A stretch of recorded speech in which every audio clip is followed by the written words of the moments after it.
Hi, everyone. Welcome to One Nation. I'm Brian Kilmeade. Thanks for dating early or deciding to date late. Tonight on the show, great roster of guests that include Senator Marco Rubio on the dangers of China everywhere, locally as well as federally, Carly Shimkus to break down the moments of media that matter most, and Charlie Gasparino. Who has the best economic plan for your wallets, for your life, for your family? But first, I want to start with this. No answers, no change. I don't mean to sound pessimistic, but while everyone is focusing on who won or lost the debate and who is gaining or losing a point or two in the polls, the truth of the matter is I don't see the needle moving at all for a very good reason. The reason is because no one answered any questions that matter. Let's face it, we all know what Trump will do. No one knows what Vice President Harris will do or what she has up her sleeve. What is scary is she doesn't even want you to ask. Are interest rates too high? Yeah, that would be a good question. Are food prices too high? How about 25% from when she took office? Consumer debt growing? Alarmingly, are Americans worried about their booming utility bills? Without a doubt. Is illegal immigration still an issue? On border states, but get this, beyond the border states, how about 50 states? Is crime still rampant in cities across the nation, despite the stats they want to shove down your throat? Absolutely, we see it every day. So, what are we going to do about it? How do we fix this? Who's going to fix it? How do we change things? The first step, each candidate needs to answer the tough questions and give us their solutions, good or bad, instead of us just focusing on tearing each other down personally. The candidate willing to be the most candid so far is Trump. Even his enemies would have to admit that. But his mission to make her reveal her plan and policies without the benefit of debate is going to be tough. If he can do that, he wins. Here to tell us how we might be able to do that, the former senior advisor to Donald J. Trump, the one that brought the victory in 2016 and led the way, Kellyanne Conway, Fox News contributor. Kellyanne, first off, how do you get Kamala Harris to let us know what she would do if she was president? Brian, you recognize that at least 30% of Americans say they still need to know more about her. And we had an entire debate where we were supposed to learn exactly that. The reason is she's tried to cloud it and pollute it for folks. On the one hand, she's saying, if you think you know me, through the 3.5 years, I've been the second most powerful, important person in the U.S. government, if not the world. You don't, because I'm disavowing, I'm in a political witness protection program away from Joe Biden, and I'm emerging as this fresh face. Okay, so what do you stand for? She failed to press that case on Tuesday night. I know people think she somehow, quote, won because she wanted to needle Donald Trump and say we got to stop name calling, and proceeded to call him names and rehash many things that have been debunked many times over.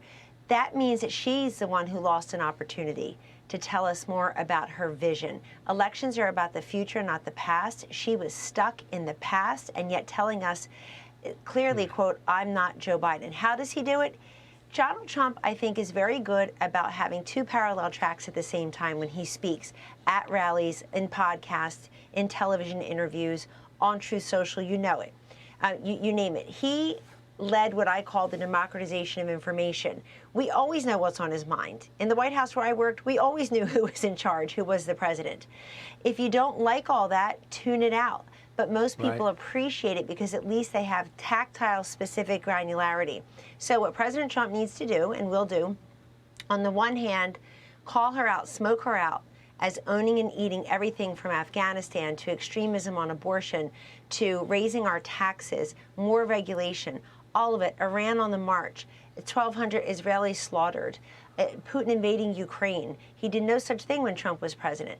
And the list goes on and on. Of course, Trump got a couple good licks in there. He said, you've been the border czar. Right. Here's what happened. Millions have come here illegally. You're the one who's gutting, I think, healthcare. And that's the other thing. For President Trump, he ought to really review for people. He started to do this a little bit the other night, but he was on defense. He's got to review for people all the accomplishments, not just gas and groceries. The fact is 26 million Americans have no health insurance 14.5 years after Obamacare passed. Premiums have gone up 50%. The deductibles have gone up about that much. And people under the poverty line tend to be women. She's there for women. Why is she against school choice, educational freedom? Why does she want hairdressers and waitresses to pay for the student loans of doctors and lawyers? That's not fair. Why does she want men and women's sports? Why does she let all these people come here and right before our eyes, Brian, get cash and cell phones and clothing and hotel rooms, and now in California, maybe even more than that? Women in this country are saying life is not fair to me. She's the one who made it that way. So, Kellyanne, the one thing, there's a lot of difference between 2016 and 2024. One is he's got a lot of people that know exactly who he is and want to trumpet the would-be Trump administration. And you saw that when they were vying to be the vice president. Do you think this is a time to use surrogates in very key positions instead of just appearing with him? I mean, you got Tom Cotton, you got Marco Rubio, you got Governor Burgum, Lindsey Graham. You have a big roster. Some of them seem to know with President Trump's accomplishment as well, if not more, than he did because they served with him in various ways, whether they were governors or senators. Do you think you could march out surrogates to spread the word effectively, affordably? Definitely. There's no question. And President Trump obviously is his own best spokesperson, but you just named 3 senators who are out on the television constantly, including on the Sunday shows, Senators Rubio, Cotton, and Graham.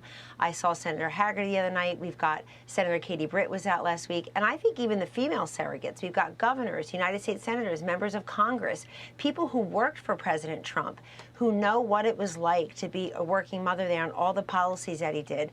And I think that's important on national defense and security. He can have Morgan Ortagus. And we've got a whole list. And I think folks are out there on podcasts, on local radio.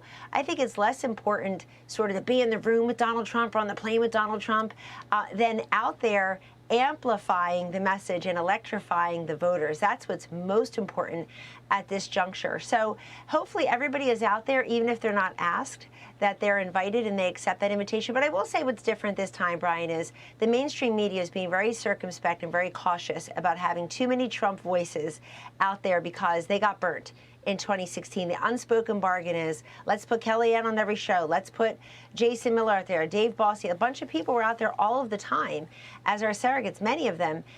But the unspoken bargain was Hillary Clinton will win. This is fun while it lasts, but we don't have to deal with him as president. They got burnt. The New York Times pollsters who now tell us Trump has the advantage over Harris and that he is seen as the change agent. Those same New York Times pollsters gave Donald Trump a 15% chance of winning the presidency on Election Day 2016. They gave him no chance. They said she was up by 7 in Michigan, Hillary was up by 6 in Wisconsin, 5 in Pennsylvania, the 3 states he carried by 77,000 votes to become the president.